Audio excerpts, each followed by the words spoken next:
What's up, guys, and welcome back to Poor Man Printing. Do you want to know a little bit about the tokenomics system from maybe one of the biggest RPG games coming out today? Remember, if you like this kind of content, please like, subscribe, turn on notifications, leave comments down below, because I got like 14 churn I'm trying to feed. I'm lying. I got one, and she's pretty well off. So, yeah, I can't really use that. Anyway, roll that intro.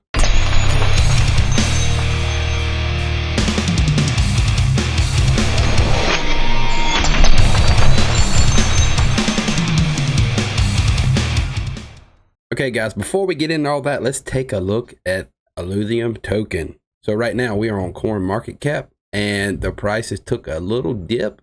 We're sitting at 507.12. I told you it'd change. I don't know how I got that right. So we're down 3.94%. But now this is not financial advice, of course. If you look right here, it's up. It recess back down, up, recess, up, recess. It's just stepping stone, bro, stepping stone. So what's probably gonna happen, it's getting ready to start kicking back up. That's just my opinion. I'm not a financial advisor, but that's what it looks like to me. But who knows, I could be wrong. I ain't no pro or nothing like that, guys. So let's look at this real quick. I want to show you this video that I found today, and it's gameplay teaser alpha from this guy right here, which I can't pronounce his name, so you know how I do it. Shinigami. There it is, Shinigami. That sounds good to me. So yeah, let's take a look at this, guys.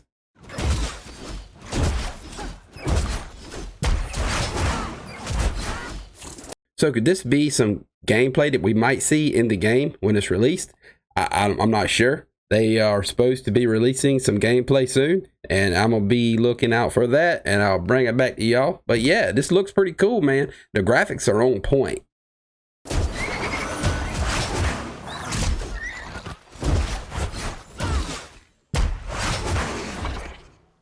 So I actually want to show you a few pictures too of this avatar here. I don't know her name yet.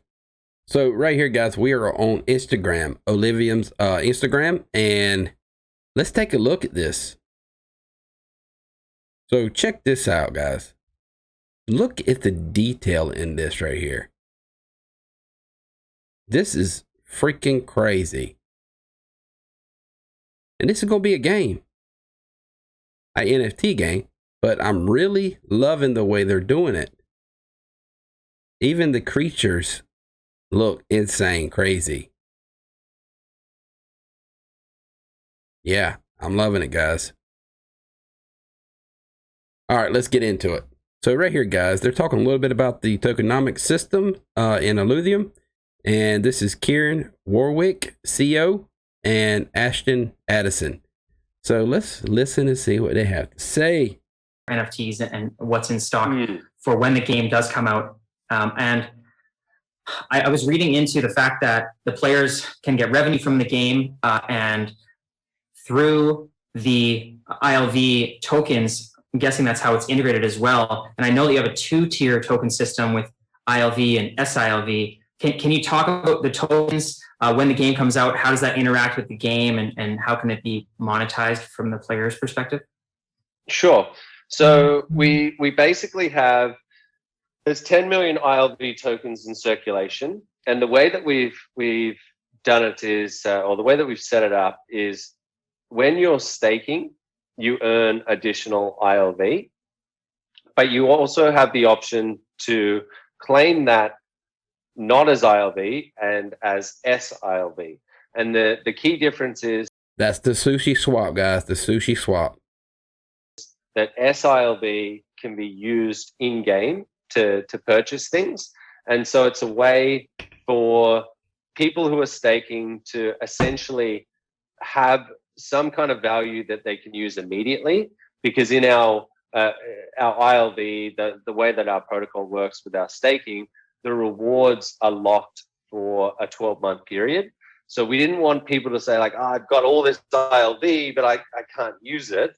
And it's actually super beneficial to the total ecosystem, because anytime someone claims SILV, it removes one ILV from the circulating supply. That's a burn. And I have a feeling it's going to be a lot of burning going on. Essentially. So if every single person took we've got 3 million in 3 million ILV in rewards to be issued over the next 3 years.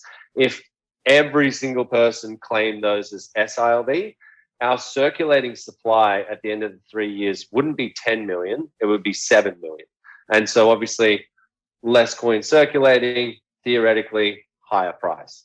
And so that's the way that we've done that. And but if you don't want to use SILV, the in-game currency is ETH. Very, very simple. Now, when he says 10 million, he's also talking about the team's tokens also. So just keep that in mind. Great. Thank you so much for that explanation, Kieran. And we do only have a few minutes left. And I want to touch on this because I'm sure people are curious to know more about the game launch. And, nothing's ever concrete. I know your team's working hard. But can you talk about the tentative release for the beta where the players can actually get in and start playing the game? Mm-hmm. So the first thing that we're looking to release is the game demo. That well and truly has been the thing that people are certainly in our community are waiting for. And I think there's a lot of people on the fence that are saying like, okay, the graphics look great and these little animation GIFs look great, but show us what it actually does. And so that's our main focus right now. But ideally, we're looking to get the game in the public. Obviously, there's going to be an alpha earlier, but the game in public's hands by the end of the year. We want, and it'll be an open beta. It'll be connected to the blockchain. And if you look right here on the roadmap, this is what he's talking about. Private beta, October, and public launch in December. Hopefully, everybody will be playing the game in December and earning that money. We all like money, don't we? So right here, they talk a little bit more about the token system. And this is from my man, the Delphi podcast. So y'all go subscribe because he got an interview and I didn't. But yeah, so let's listen to this real quick. And one element of the token that I thought was a really brilliant design was the incorporation of SILV and what that means. So I'd love for you guys to kind of touch a bit on that for the audience. Yeah. So when you get your yield. And if y'all don't know who this is Aaron Warwick. This is Kieran Warwick's brother, both CEO founders of Illuvium. So you stake your token and you have the option of locking it for a variable length of time, anything up to 12 months. The longer you lock it for, the higher your weight is in the pool. Some people have been a little... And just to let y'all know, locking up tokens keeps the whales away. So which way does the token go? Straight up. Brilliant plan. Brilliant plan. A little bit confused as to what that means. Having a 2 times weight just means that it's the equivalent of effectively having twice as many coins in there. It doesn't mean that all of a sudden your coins are more valuable or anything like that. It just means that they draw a little bit more of the yield pool than if you hadn't have locked it. And that's a reward you get for having the confidence in the title. But when you get that yield, it's effective. It's locked for 12 months. So you don't get access to that until 12 months is up. And then you can use it and you can sell it or whatever you want to do, which means that the coin will only gradually go onto the market. So we should get a nice organic growth with things like the price and the circulating supply. But there are going to be some people that don't like that. They don't like the idea that I got this yield and I don't have access to it this very moment. So instead of taking that as ILV, which will be locked for 12 months, you can instead say you want to mint it as SILV, which can be put onto the Immutable X network inside of the game. And then it can be, it's valued 1-to-1, and you can then go use it for in-game purchases. And for you guys that don't know what he's talking about, right here, guys, ILV token, which you can get up to 87.93% at this time for staking. This is the Sushi LP, which is the SLP staking that you can actually use in game, and it has a 720.27% APY. That's crazy. But yes, this is what you can use in game along with E for the marketplace, pretty much. So you can use E and SLP.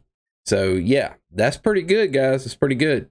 So if you've been eyeing up that squiz that's on the market and you just don't quite have enough to afford it, you can take that yield, transfer it across, and boom, you've made use of your yield straight away. But for us, it adds value to our system because it means that instead of people just taking it off the network and doing whatever they want with it, they're actually using it in game. There's more engagement. So we feel that it's a good compromise between making sure that the security of the value of the system is safe and also giving people a bit of that option of having a bit of fun. And every time you get a new lot of yield coming in, you can effectively do what you want. So you can choose one or the other. You can make sure that this week you take it as SILV, then the next week maybe you take it as ILV. And you can also pool it up over time and just not choose either until you know what you want and save a little bit on gas fees, because that's something that, as Kieran will know from knowing me, I absolutely hate inefficiencies. So we both agree on gas fees. I'm gonna tell you that right now. I hate gas fees. So anywhere where we can save people on gas fees, we absolutely will. Yeah, we touched on that before, but before we started the podcast, and I think you had technical difficulties. But yeah, the other thing is that it's kind of a little bit weird. So obviously we've built the tokenomics. It's still a financial protocol at its heart, right? So, and we've taken a lot of the tokenomics from synthetics. The issue is that our catchment or our user base is going to be a mixture of gamers and also people investors, right? DeFi, stakers, yield farmers. And so and see, this is what I like. They're doing the same thing Vivi's doing, but they're more focused on the gaming part, even though it's an NFT. I see them focus more on the gaming than being a collectible. And I love games. And if everything is coming out the way it's supposed to come out, what these guys are talking about, it's going to be one hell of a game. It really is. I mean, it's kind of like World of Warcraft meets Pokemon meets Auto Battle or something. I mean, from everything I've been studying on this, it's really shaping up to be could be one of the best RPG games on the blockchain. I'm just saying. It might be okay for it might make sense to a DeFi investor, right? Who's looking at a protocol and going, okay, my yield's going to be locked up for 12 months. I understand that. I believe that the token's going to appreciate in that time. So that makes sense to me. That's fine. That's your synthetics model. But in our case, where we've got gamers sitting there and they've got yield, they want to get in, they want to use that. We needed to allow them to be able to use that yield to keep it fun and entertaining for them. And it also introduces a slight deflationary aspect to the token, which plays back into the DeFi investors liking the model that we've set up. So we feel like it's a happy medium for both of our user bases, essentially. And what he's talking about right here, guys, I'm on my own dashboard right here. I'm going to show you what he's talking about. You have ILV right here. I can claim ILV or I can claim SILV. Same goes here with the sushi swap. So yeah, I mean, it's a great system. So that's pretty much what I got for you today, guys. Remember to like, subscribe, turn on notifications. I got 14 churn I got to go feed. I lie. Yeah, I just like hanging out with you guys, really. But hey, this poor man printing.